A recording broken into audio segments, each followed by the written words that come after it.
Evolution of Super Mario. 1981. Donkey Kong Spark. Mario's screen identity starts forming in 1981 because this is the moment his popularity becomes too big to stay contained inside the arcade. Even though the earliest on-screen material around Mario is tied to the Donkey Kong era, it still establishes something crucial. Mario is easy to read visually and emotionally, which is exactly what producers want when turning a character into animation, short segments, or promotional content. At this stage, Mario isn't the lore-heavy hero that later generations picture when they hear the name. He's a broadly defined protagonist, more like a classic cartoon lead, whose core traits are conveyed through motion, determination, frustration, confidence, surprise, panic, and that immediate bounce back after getting knocked down. That physicality matters for the entire evolution. Mario becomes adaptable because he's built for simple storytelling. Put him in any situation, construction sites, city streets, sewers, fantasy kingdoms, and he still works because the audience instantly understands what kind of character he is supposed to be. This is also the era where Mario's brand shape begins. A hero who can be comedic without being powerless, who can be brave without being intimidating, and who can lose a moment and still feel fun to watch. So when later shows and movies change the setting, the voice, or the tone, they're still borrowing from what 1981 makes clear. Mario is built to perform for an audience, not just for a player. 1983. Saturday Supercade.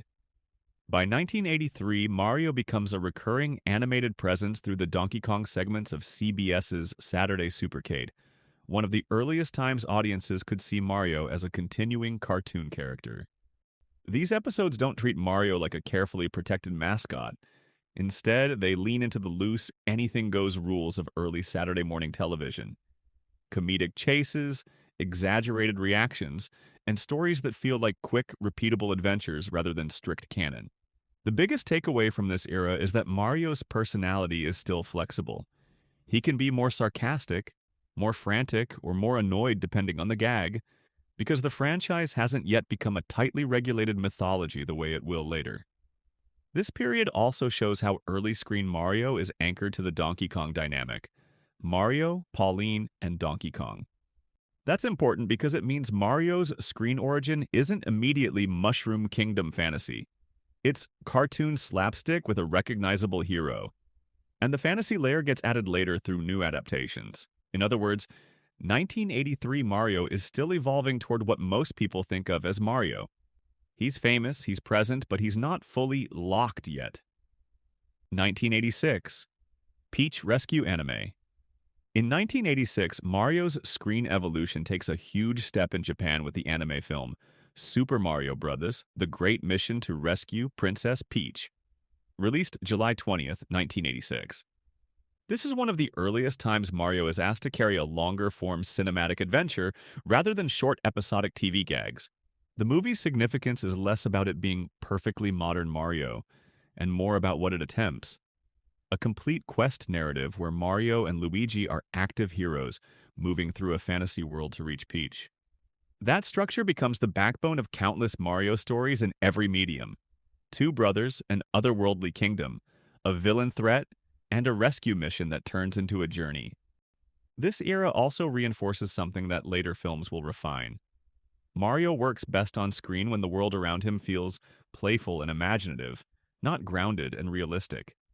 The anime approach makes that easier because animation naturally supports the logic of Mario's universe.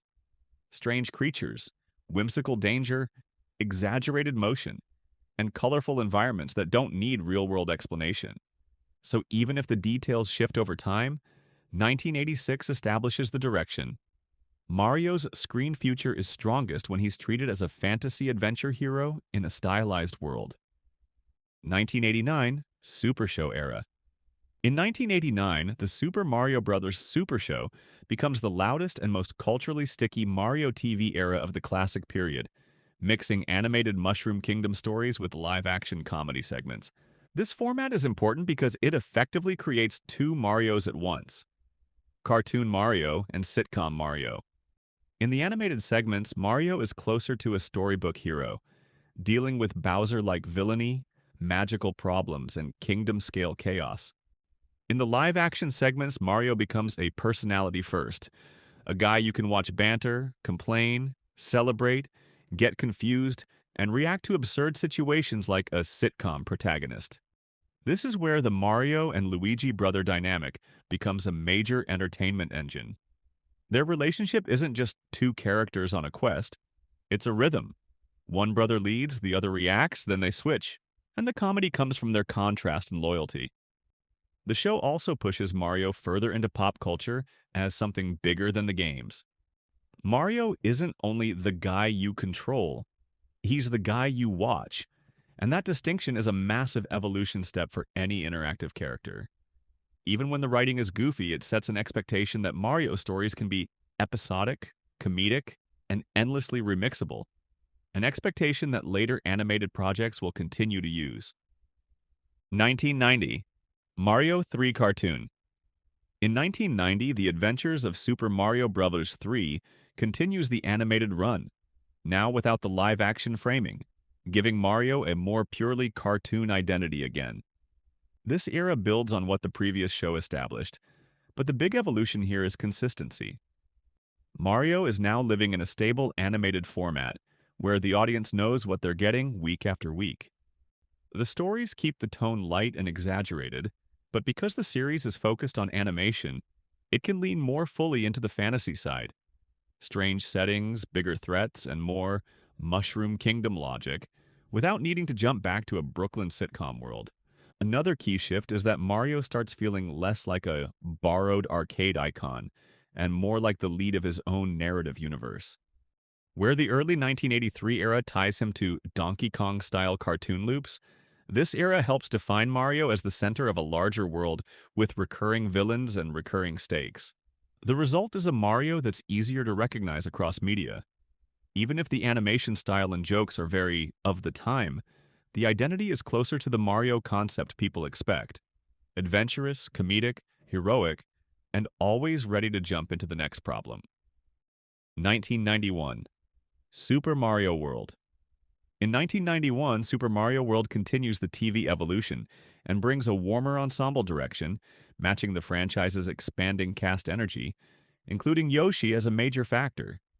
This is important because it changes how Mario functions as a protagonist. Instead of being the only focus, Mario becomes the center of a group dynamic, which makes the show feel more like an adventure team story than a solo hero story. This era also pushes Mario toward a more wholesome, family-friendly tone. The action and danger are present, but the overall feeling is brighter, less chaotic, and more about friendship and community holding the world together. From an evolution standpoint, this is where Mario becomes more stable emotionally on screen. Dependable, optimistic, and protective, rather than purely reactive. It also helps set up the modern understanding that Mario's world is fun because it's shared. The Mushroom Kingdom isn't only a level backdrop, it's a place full of relationships, allies, and recurring character chemistry. So even if the show is a product of early 90s animation trends, it pushes Mario's screen identity in a direction that modern cinema later benefits from. A cast you can build a whole franchise around.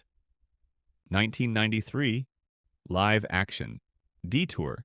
In 1993, Mario's evolution takes its most extreme turn with the live-action film Super Mario Bros., a movie that famously interprets Mario through a darker sci-fi lens rather than a bright fantasy one. Instead of asking, how do we bring Mario's world to live action? It often feels like it asks, how do we translate Mario into a completely different type of world? That decision becomes the entire identity of this era. A Mario that's grounded, a world that's gritty, and a tone that tries to be edgy, strange, and genre-bending all at once. And whether someone loves it as a cult oddity or dislikes it as an adaptation, it changes the trajectory of Mario on screen because it proves how risky it is to strip away Mario's most essential ingredient: playful charm. This era also shows that Mario is not like some other franchises where realism automatically improves credibility. Mario's credibility comes from stylization, bold shapes, readable emotion, and imaginative physics. When the world becomes too grounded, Mario can start to feel less like Mario and more like a different character wearing Mario's name. So 1993 becomes the cautionary chapter in the evolution.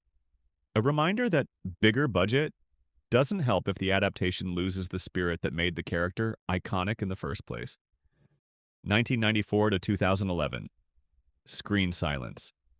After 1993, Mario remains enormous through games, but large mainstream screen adaptations largely disappear for a long stretch, freezing his evolution in film and TV. This creates a strange split. Game Mario continues to modernize and refine, while Screen Mario becomes a memory, defined mostly by the cartoons and the live-action experiment. Over time, that gap changes audience expectations. For older viewers, Mario on screen equals nostalgia and weirdness. For younger viewers, Mario might exist almost entirely as a game icon with no definitive movie identity. And that means when Mario finally returns, the next screen project has to do multiple jobs at once. Reintroduce Mario to mainstream film audiences, reassure longtime fans, and create a version of Mario that can last. This silence also builds anticipation. The less Mario appears, the more pressure builds for the next appearance to feel official, correct, and worthy of a character that has become globally recognizable. In an evolution timeline, this is the gap that makes the comeback hit harder, because the franchise isn't just returning, it's re-establishing itself. 2012 to 2019. Pop culture teases. During the 2010s, Mario's screen presence exists more as cultural gravity than as a consistent movie or show pipeline. This is the era where the public becomes increasingly comfortable with the idea that game worlds can work in film, meaning Mario's absence starts to feel like a deliberate hold rather than a limitation. Mario stays everywhere in the culture through gaming, merchandising, and constant brand visibility, so a movie return doesn't need to save Mario. It needs to properly translate him. And in a way, that's the biggest evolution point of this era. The goal shifts from make Mario work in movies to make a Mario movie that feels inevitable. That shift sets the stage for the modern adaptation philosophy. Don't reinvent Mario. Present Mario with confidence, polish, and scale. 2023. Animated comeback. In 2023, the Super Mario Bros. Movie arrives and instantly becomes the modern baseline for Mario on the big screen. Bright animation, recognizable iconography, and a tone that treats Mario as a universal adventure hero again. The film's commercial success is enormous, with Box Office Mojo listing about $1.361 billion worldwide. This matters for evolution because it proves that Mario doesn't need irony or darkness to succeed. He needs a world that looks correct, a tone that feels joyful, and a pace that reflects the fun momentum of the games. It also stabilizes Mario's emotional identity in cinema.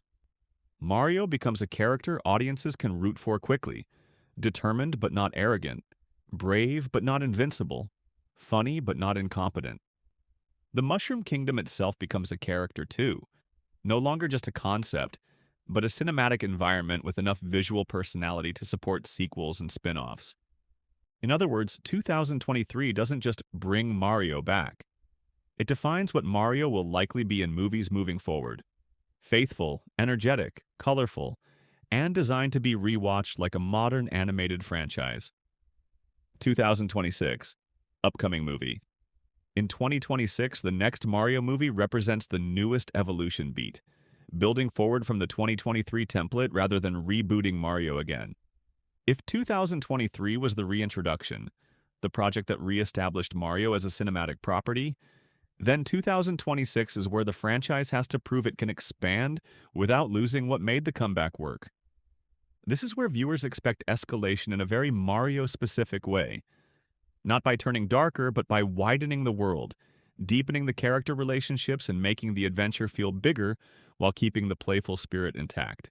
It's also the era where supporting characters matter more than ever, because a sequel era usually succeeds when the cast becomes strong enough to carry entire sequences without the movie feeling like only Mario matters. So, by 2026, Mario's screen evolution reaches a new phase, a sustained cinematic era where each new release is less about, can this work? And more about, how far can this universe go?